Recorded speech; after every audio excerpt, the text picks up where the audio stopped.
Example, si Ben usa ka balo. Tungod kay kuan siya, wagon kay siya. Iyahang gitiunag pusil iyahang anak nga bae. Iyahang gihubuan unya yang gi hikot dito sa katre. Iyaha pong gisunog ang naong sa bata pinaagi sa lighted cigarettes o usa ka muro siya buang sige siya katawa while ginarape niya iyang anak. Unsa may aggravating circumstance nga na diha? Answer, ignominy. Unsa may ignominy? Unnecessary na nga imuhang pasuon ang naong sa bata para imong rapon. Una ignominy example. Unya alternative circumstance of relationship. Imuhang anak imuhang gi-rape samot mo kuan bugat imuhang. Ang pangutana, is it possible nga two or more persons ma-commit og crime unya mura silag acting in conspiracy pero in reality independent ilahang actions independently of each other, meaning coincidence lang nga nabuhat niya tong isa. Posible bang yun ana? Posible. Tungod kay kung mosulti ta nga ang two or more persons act together towards the commission of the crime, na presumption of conspiracy. Tungod kay it's very hard to say that there is nga wala.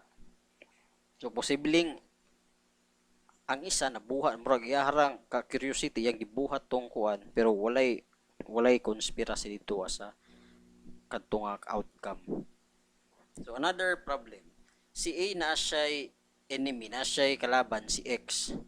Si B, another person, is also the enemy of X.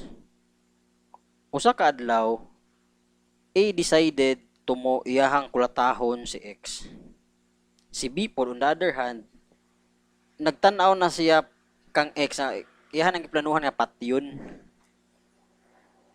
Silang duha, si A ug si B, acting independently, started looking for X. So ilagi pangita si wala sila nagsabot, pareho sila nangita kang X. Si A iyang nakitaan si X, iyahang giduol ug iyahang gi sumbag. Diha pod nga higayon si B ning abot panahon sa pagkulata-kulata ni kuan ni A. Si B iyahang gi dunggab si X. Si X namatay. Nabay conspiracy?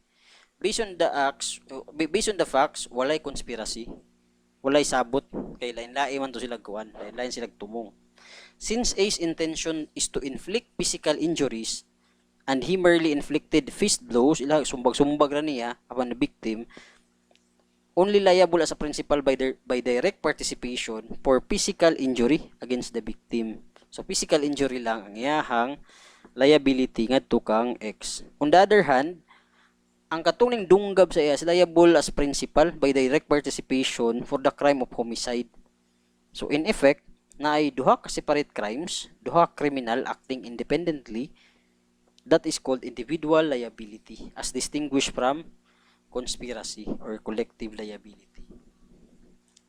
Ang pangutana karon, what happen if two or more person conspire to commit a crime but while committing the crime, ang isa sa ilaha nasubraan sa ilahang sabot unya nakakommit siya og another crime nga wala nila gi planuhan panahon sa conspiracy. Ang iyahabang kauban liable sa krimen, ang tanan ba nga conspirator liable sa crime nga nakomit sa ilahang kauban nga wala didto na planuhan or wala didto sa conspiracy. So bunay pangutana. Example,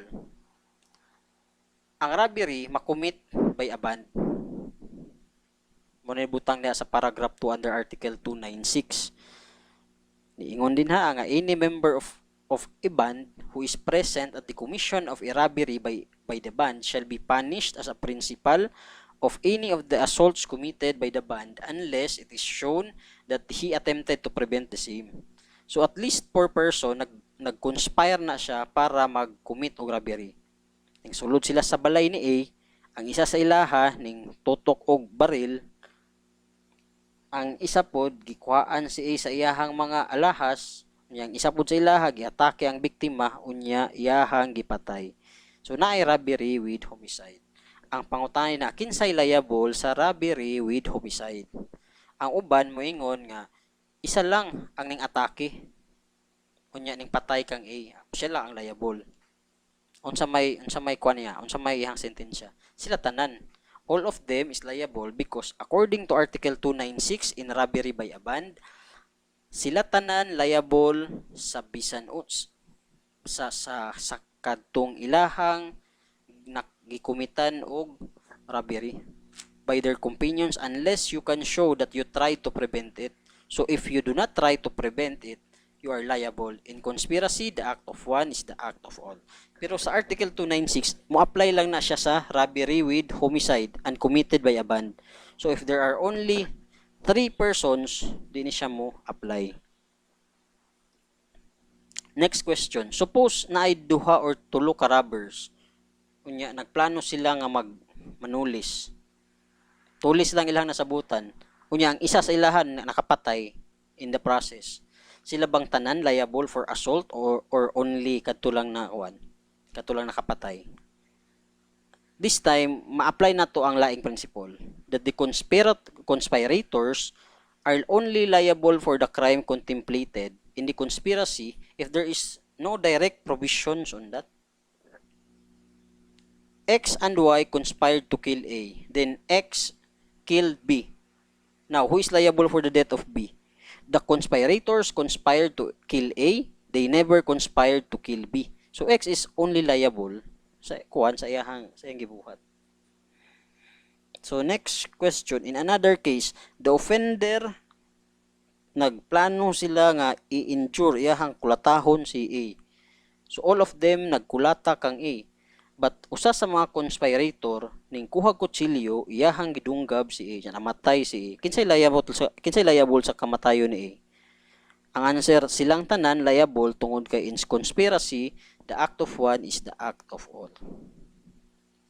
So duha ka principles diri in a conspiracy, the act of one is the act of all. Number 2, the co-conspirators are not liable for any act of another conspirator not contemplated in the conspiracy. So kanusa man nimo i-apply ang isa unya kanusa pud nimo i-apply tong ikaduha? Naun sa pagkahitabo nga sa isa kaso nga 5 ang nagplano para ma-injure ang usa ka biktima, ang Supreme Court naingon silang tanan damay. Pero sa laing kaso pod, ang conspirator, ang kadtong isang kasabwat, nag-conspire nga patyon si A, but ang isa, ang napatay si B. So Supreme Court naingon na si B lang ang liable.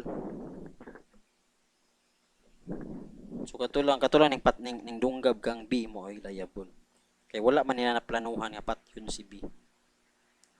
Kung imuhang tan-awon, naay difference sa duha ka example. In the first example, the contemplated victim is A and the one who was killed was A. So same victim. Pero dito sa in crimes against persons, when the victim is killed, the physical injuries are absorbed. The conspirators are not separately liable. The physical injuries are absorbed in the killing. In result, there is only one crime. Pero sa second example, naay duha ka crimes because there were 2 victims. Ang killing kang A is a separate crime from the killing of B. So, dili ka makaingon, the killing of B is absorbed in the killing of A. Dili parehas atong sa una, sa first example nga ang victim is A and the person killed is A. And the physical injuries are absorbed in the killing of A. Sa laing kaso po, ang intended victim is namatay. Unya, napag-isa na damay. Duhay namatay. So, duha krimen. Dili ka makasulti nga ang kamatayon ni B absorb sa pagkapatay ni A. Tungod kay different victim na siya. So, based on that, the first case, all of them are liable for the death of A. In conspiracy, the act of one is the act of all. Pero sa second case, all of them are liable for the death of A, but only one of them is liable for death of B. That is an entirely separate crime to be charged separately. That seems to be the distinction.